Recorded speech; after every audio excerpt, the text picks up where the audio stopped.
झट से बहुत कुछ सीखना है, TRS क्लिप्स हिंदी को सब्सक्राइब कीजिए। जितने सक्सेसफुल रिलेशनशिप्स आपने देखे हैं, वुड यू से कि वो इजी होते हैं दोनों पार्टनर्स के लिए?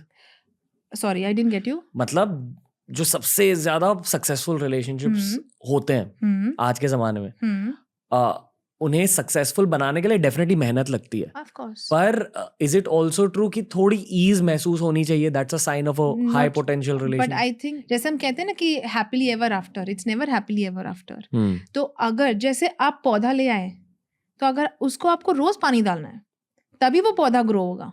आपको उसको खाद भी डालना है ताकि वो अच्छे से ग्रो होगा। Since you are a plant parent, तो आई एम श्योर कि आपको पता तो होगा कि एक पौधे की केयर कैसे करनी है, राइट? तो it is important.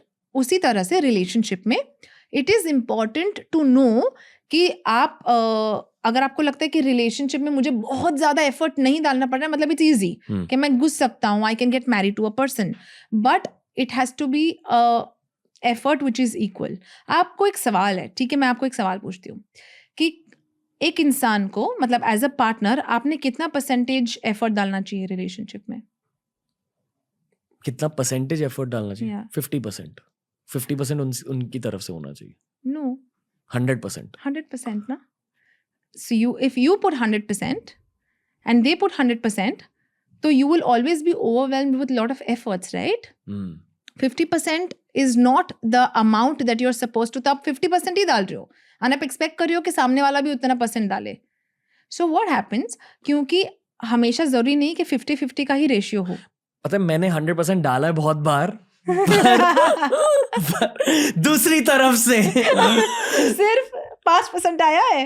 I won't say 5%, but 50% आया है। बट आपको पता है बहुत सारी चीजें होती हैं, मतलब ये इतना ज्यादा डीप है। एक, अगर आपके गोल्स मैच नहीं कर रहे हैं कहीं ना कहीं। दूसरा कि सडनली आप रिलेशनशिप में तो आ गए, बट सडनली आपकी कोई एट्रीब्यूट्स है, सर्टन आपके ट्रेट्स है जो मुझे जम नहीं रहे हैं, तो मैं gradually I step back. Okay, तो ये चीज हो जाती है। या कई बार ना हम कहते हैं कि रेड फ्लैग दूसरों में है, बट रेड फ्लैग्स हम में खुद में भी हो सकती है। जैसे मैं बहुत ज़्यादा ओवर पावरिंग हूँ, या मैं बहुत ज़्यादा डोमिनेटिंग हूँ, या मैं कॉन्वर्सेशन में रिस्पेक्ट नहीं करती, ठीक है, या मैं हमेशा क्रिटिसाइज करती हूँ मेरे पार्टनर को, right? So these are few symptoms जहाँ पे आपको पता चलता है कि रेड फ्लैग दूसरों में नहीं, खुद में भी हो सकते हैं, राइट? तो ज़रूरी है, यूजुअली अगर आपको पता होगा, doctor John Gottman, he is the father of relationship psychology and all of it, ठीक है? तो वो बताते हैं कि usually there are certain predictors जिससे पता चलता है कि आपका रिलेशनशिप चलेगा या नहीं चलेगा। जैसे सबसे पहला कि अगर आपके रिलेशनशिप में क्रिटिसिज्म बहुत ज़्यादा है, जैसे कि there is a difference between criticism and constructive feedback. जैसे अगर कोई चीज़ मुझे आप में पसंद नहीं है, तो मैं आपको कहूँगी कि अच्छा ये चीज़ ना इस तरीके से हो सकती है, डोंट यू थिंक सो? या फिर मैं ऐसे कहूँ, you always do this, you always see this, I don't like this in you. So there is so much of criticism. You see the difference? Tone नहीं, बट मैं आपको क्या चीज़ बोल रही हूँ वो भी मैटर करता है। अगर मैं आपको ऐसे कहूँ कि एक ईजी तरीके में बता दूँ, ठीक है, इट्स यूजुअली सेड कि आपके रिलेशनशिप में जब कॉन्वर्जेशन होती है तो आप आई स्टेटमेंट्स यूज करो, ना कि यू स्टेटमेंट्स। जैसे कि you are always late, you don't do this for me, आप मेरे लिए ये नहीं करते, आप ऐसे हो, आप वैसे हो। इनफैक्ट आप ऐसे कहो कि जब आप मुझे टाइम नहीं देते तो मुझे बड़ा अकेला महसूस होता है। डिफरेंस है। जब आप मेरी बातों को सुनते नहीं तो मुझे ना थोड़ा अच्छा नहीं महसूस होता, मुझे अच्छा नहीं लगता। आप जब टाइम पे आते हो ना तो आई फील वैलिडेटेड, मुझे अच्छा लगता है। तो there is a difference between you statements and I statements, that you always do this, instead when this does not happen, I feel bad or I feel alone. So what happens, आपने highlight खुद पे कर दिया, ना कि उन पे। क्योंकि बहुत बार ऐसे होता है, अगर आप किसी को यू करके कहते हैं तो उनको लगता है कि आप उंगली कर रहे हो उन पे। एंड हर एक इंसान जब उनको लगता है कि मुझ पे कोई उंगली उठ रही है तो वो डिफेंसिव हो जाते हैं, वो अंदर नहीं आते, वो बाहर चले जाते हैं। इसी तरह से रिलेशनशिप्स खराब होने, टॉक्सिक होना शुरू हो जाते हैं। सो यूजुअली रिलेशनशिप्स में आप आई स्टेटमेंट्स यूज करो, ना कि you. Instead of saying you do this, say that when this happens I feel bad. ठीक है, जैसे फॉर एग्जाम्पल अगर कॉन्वर्जेशन में इफ तुम चिल्ला के बात करते हो, तुम हमेशा ऐसे बात करते हो, तुमको रिस्पेक्ट नहीं है, इंस्टेड यू से दैट जब हम बहुत एक टोन में बात करते हैं तो मुझे अच्छा लगता है, मुझे ऐसा लगता है कि I am heard. You see the difference. So जब constant, so there is a difference. आप क्रिटिसाइज कर रहे हो एक तरफ और आप एक कंस्ट्रक्टिव फीडबैक दे रहे हो सामने वाले को. तो अगर कांस्टेंट क्रिटिसिज्म आ रही है तो that is one thing that predicts कि ये ज्यादा नहीं चलेगा. और क्या है? दूसरा, स्टोन वॉलिंग. अब स्टोन वॉलिंग क्या होता है? जैसे अगर झगड़ा हो गया, ठीक है, हम दोनों के बीच अनबन हो गई, तो I have shut my self down. मैं कॉन्वर्जेशन नहीं कर रही, मुझे बात ही नहीं करनी. ऐसे होता है बहुत बार, राइट? जैसे कहते हैं ना कि मुंह फुला के बैठी है या बैठा है and that person doesn't talk to me. ठीक है, अब झगड़ा हो गया, लड़ाई हो गई, अब क्या करें? तो एक इंसान को बात करनी है अबाउट द प्रॉब्लम, बट सामने वाला चुप होके बैठा है, बात ही नहीं करनी. तो जैसे इग्नोर करना प्रॉब्लम को, राइट? उस मोमेंट पे कॉन्वर्जेट नहीं कर रहे हैं.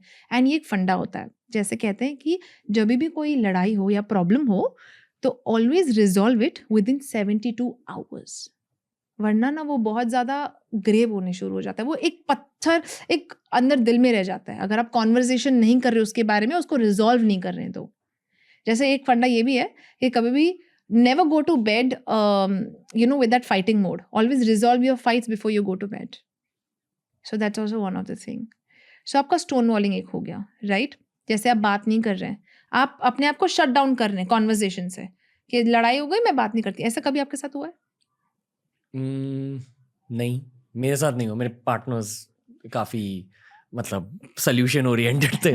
Wow, I am really happy. But आपको मैं बता दूं कि ऐसे almost 65% of relationships are like this, कि जहाँ पे अगर कोई चीज़ हम मतलब कुछ लड़ाई हो गई है तो उसके बारे में बात नहीं करते, छोड़ो मैं बात ही नहीं करनी मुझे इससे. हमारे इंडिया में ना, इंडिया नहीं बाहर भी 3 सबसे बड़े ऐसे प्रॉब्लम्स हैं जिसकी वजह से रिलेशनशिप में इश्यूज होती है. सबसे पहला है कम्युनिकेशन. आप कम्युनिकेट नहीं कर रहे हो या सही से नहीं कर रहे हो. जैसे कहते हैं कि 75% it's about how you speak and not what you speak. आपकी टोनैलिटी बहुत मैटर करती है. जैसे मैंने आपको अगर कहा कि यार तुम, ये तरीका नहीं है तुम्हारा बात करने का, या मैंने ऐसे कहा कि यार प्यार से बात कर लो, देयर इज अ डिफरेंस. यार अच्छे से बात कर लो, राइट? या if you want to talk to me, मेरी बाउंड्रीज में रह करके बात करो. So there is a way, right? तो एक तो सबसे पहला कम्युनिकेशन. एंड क्योंकि हम इंडिया में ऐसे कहा जाता है कि लड़के ज्यादा बात नहीं करते, प्रॉब्लम है तो they don't communicate. This is general Indian male. They don't talk about the problems. And females, they want to talk it out, they want to communicate. Maybe शायद कोई इंसान कोई बहुत लंबा खींच के बात कर लेते हैं, कोई बहुत शॉर्ट में क्रिस्प में बात कर लेते हैं, बट सबकी एक तरीका होता है. एंड विच इज़ वाई जब आप डिफरेंसेस देखते हो कम्युनिकेशन में, this could be one of the issue.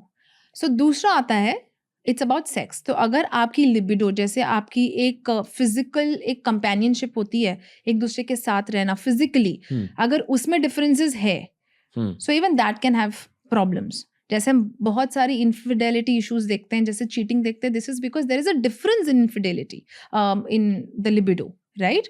So sex could be one of the biggest issue. Physical chemistry, right? So one person wants to get cozy, the other person doesn't want to be, right? So अगर ये बहुत लंबा चलता है ना, तो that could be another issue. So we see a lot of even sexless relationships and marriages.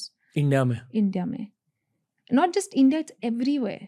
So this could, there are a lot of divorces, even 38% of divorces have been filed because of sexless marriages. पर क्यों? Because the difference of libido. And this could be a partner could have less inclination towards sex or any physical comfort like chemistry, and दूसरे partner को बहुत ज़्यादा एक and it has nothing to do with gender. It could be anybody. And तीसरा आपका आता है finances. आपकी money को लेकर के, पैसों को लेकर के ब्रेकअप्स का हो या डिवोर्सेस का हो, this could be the most biggest issue. So communication, sex and money can cause a lot of, ये एक 3 बिगेस्ट रीजन होते हैं जिसकी वजह से रिलेशनशिप इश्यूज हो सकते हैं. इस फाइनेंस के टॉपिक को ज़्यादा एक्सपैंड कीजिए. सो अगर हम मनी की बात करें, फाइनेंस को बात करें, तो एक अगर फाइनेंशियल सिक्योरिटी नहीं है रिलेशनशिप में, एंड आज की अगर जनरेशन देखें तो कहीं ना कहीं दोनों ही काम कर रहे हैं, ठीक है, बोथ आर अर्निंग। तो अगर वो फिनेंसेस अगर आप बैलेंस नहीं कर रहे हो, या आपके पार्टनर को फिनेंशियली अब्यूज कर रहे हैं, राइट, जैसे अगर हम फिनेंशियल अब्यूज की बात करें तो आप you are somewhere, you don't know where to draw the line. आप पैसे यूज किए जा रहे हो सामने वाले को, जब वक्त आता है तब उससे पैसे निकल ही रहे हैं, निकाल ही रहे हो आप कहीं ना कहीं। तो क्या होता है कि अगर आप सामने वाले को फिनेंशियली कहीं अब्यूज कर रहे हैं, या आपका और उनका फाइनेंस कहीं मैच नहीं कर रहा, ठीक है, मैच मतलब ज़रूरी नहीं कि अगर आप सपोजली महीने के लाख कमा रहे हो तो आपका पार्टनर भी लाख कमाना चाहिए, ज़रूरी नहीं। तो वो आप दोनों की अंडरस्टैंडिंग है कि अगर if you are earning 1 lakh a month से सपोजली, एंड आपका पार्टनर सपोज अगर 70, 80 या सपोज 60 भी कमा रहा है, पर आप में एक अंडरस्टैंडिंग है एंड आप एक दूसरे के फिनेंसेस को रिस्पेक्ट कर रहे हैं, ना कि अब्यूज कर रहे हैं, तो सही चलता है। बट अगर आपकी फिनेंशियल बैलेंस नहीं है एंड आप यहाँ दोनों में डिफरेंस बहुत ज़्यादा है, आप एक दूसरे को फिनेंशियली अब्यूज कर रहे हैं, तो that could be one of the issue. जैसे एक सबसे ज़्यादा डीएम जो मुझे आते हैं, या मेरे कभी ऐसे मेल फीमेल कॉन्सेप्ट को लेकर के जब मैं रील कोई डालती हूँ ऐसे, तो लोग लिखते हैं हाँ लड़कियों को तो सिर्फ पैसे चाहिए, this just only thing that a girl wants is money, but that's not true. अगर कोई इंडिपेंडेंट फीमेल है, someone like a actual woman would build everything on her own, right? She would respect her money and even his money, and goes vice versa, ठीक है।